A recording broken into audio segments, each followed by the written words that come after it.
Hello，各位玩家们，大家好，欢迎来到我的频道，我是大陆。今天这期影片就想跟大家分享一款风格还蛮特别的手机游戏。这款游戏将二圈的动漫画风跟我们都很熟悉的扑克牌玩法结合在一起。没错，就是这款名为 Poker Fate 的游戏。如果你对德州扑克有兴趣，又喜欢二圈风格的角色和剧情，那大陆觉得这款游戏还蛮值得你来了解一下的。那么我们一起来看看 Poker Fate 玩起来究竟是什么样的感觉吧。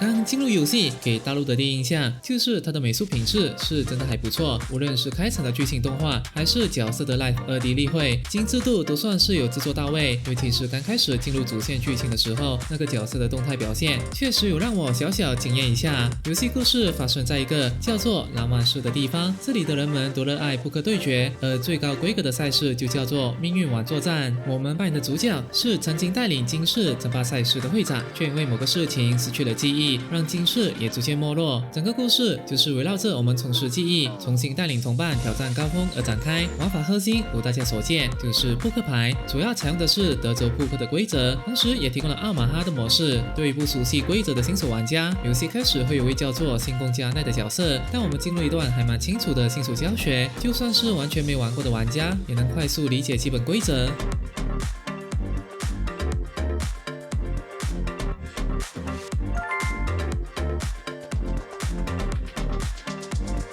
接下来，大陆会分成几个部分来跟大家详细聊聊游戏里的各种系统。首先是核心玩法和桌面机制。游戏最主要的对战就是德州扑克。每局开始，我们手上会有2张底牌，桌面上则会随着回合进行陆续发出公共牌。我们要做的就是根据自己手上的牌和桌面上的公共牌来组成最好的5张牌型，并透过下注、跟注、加注或弃牌这些操作来与其他玩家较量。游戏还有一个对新手很友善的设计，就是它会在底牌下方直接显示当前可能的牌型提示，比如说显示高牌就代表初始的牌面强度不错，显示1对或2对就代表已经可以和公共牌抽出了对子。这个设计能帮助我们快速判断这手牌的潜力，决定这局要积极进攻还是早点弃牌保留筹码。除了比牌型大小，玩扑克也很考验心理战，比如看到有人直接 all in 全下，通常会觉得他手牌很好，可能就会选择弃牌，但有时候这也是一种虚张声势，对方可能牌很烂，却用气势吓走了所有人。这部分的心理博弈，大陆觉得算是扑克游戏里一种独特的乐趣。至于奥马哈模式，规则跟德州扑克很像，主要差别在于一开始我们会拿到4张底牌，但最终组合牌型时必须选择手中的2张牌加上公共牌中的3张，这让计算和策略有些微不同。喜欢动脑的玩家可以2种模式都体验看看。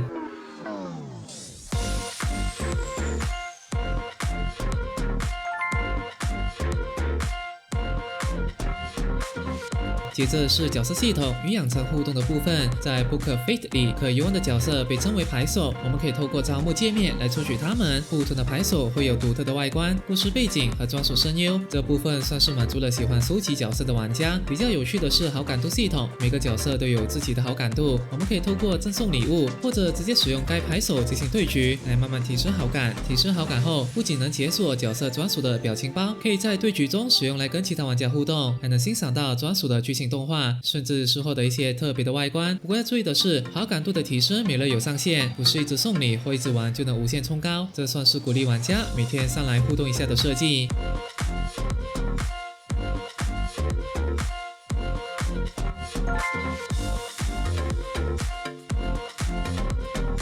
再来，我们聊聊游戏的经济和活动规划。玩扑克游戏，筹码就是我们最重要的资源，输掉的筹码不会自动回来，所以要如何管理筹码、规划资源获取就变得非常重要了。游戏在这方面提供了不少途径给玩家。首先，每日和每周任务要完成指定的对局或挑战，就能固定领取2000到3500不等的筹码，算是稳定的收入来源。另外，像是齐了签到和绑定邮箱、关注官方社群等一次性奖励，也能拿到不少的筹码和礼包，对新手的起步帮助很大。还有一个小地方，就是在商城筹码的界面，每天可以免费领取1000筹码，所以记得要顺手点一下。如果对自己运气有信心，还可以试试 Color Game 这个小游戏，选择颜色下注，猜中了就能获得奖励，有时候赚得比打牌还快，但相对风险也高。大陆自己的心得是，前期筹码不多的时候，建议大家每局都谨慎一点，先从小的青色场次开始玩起，随着玩家等级提升才解锁。需要更高买入筹码的蓝色、紫色等场次，稳扎稳打，配合每日任务累积资本，玩起来的压力会小很多。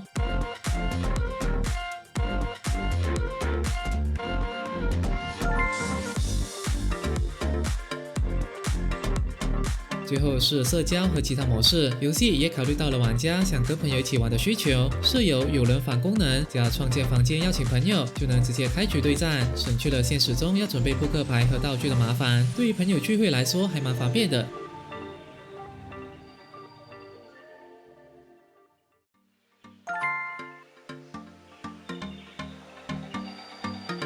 整体来说，大陆觉得 Poker Fate 是一款将二次元美术和扑克玩法结合得还不错的作品。它的优点很明显，画风和角色精致，对喜欢这类风格的玩家吸引力很大。扑克本身的玩法经典且耐玩，加上好用的牌型提示，新手门槛不算高，主要也是看运气。游戏内也设计了许多免费领取筹码的途径，让无氪玩家也能有持续游玩的空间。不过有几点可能也需要大家注意一下。首先，游戏核心乐趣建立在扑克和心理博弈上，如果你对这类卡牌比大小的玩法完全没兴趣，那可能就不太适合。其次，虽然有每日任务送筹码，但本质上它仍是一款有输有赢的游戏，运气和策略判断会影响结果，心态上需要调整好，享受过程而非单纯追求赢筹码。最后，角色的培养和感度系统虽然有趣，但解锁高级外观和深度剧情可能需要投入相当的时间和资源。大陆自己在试玩时，有几局游戏随着公共牌一张张发出，竟然真的做成了胜率高的牌型，那种从期待、观察到最后组成牌型的感觉，真的会让人有点小兴奋。总的来说，大陆认为这款游戏比较适合对德州扑克或奥马哈玩法有兴趣，想找一款方便随时游玩游戏的玩家。再来是喜欢二次元动漫风格，并且享受收集培养角色乐趣的玩家。还有就是想要能与朋友轻松对战的休闲游戏。感兴趣的话，也建议从简单的青色场开始，熟悉规则，慢慢累积筹码，享受扑克对决的乐趣。毕竟玩游戏最重要的是找到自己喜欢的节奏和乐趣，对吧？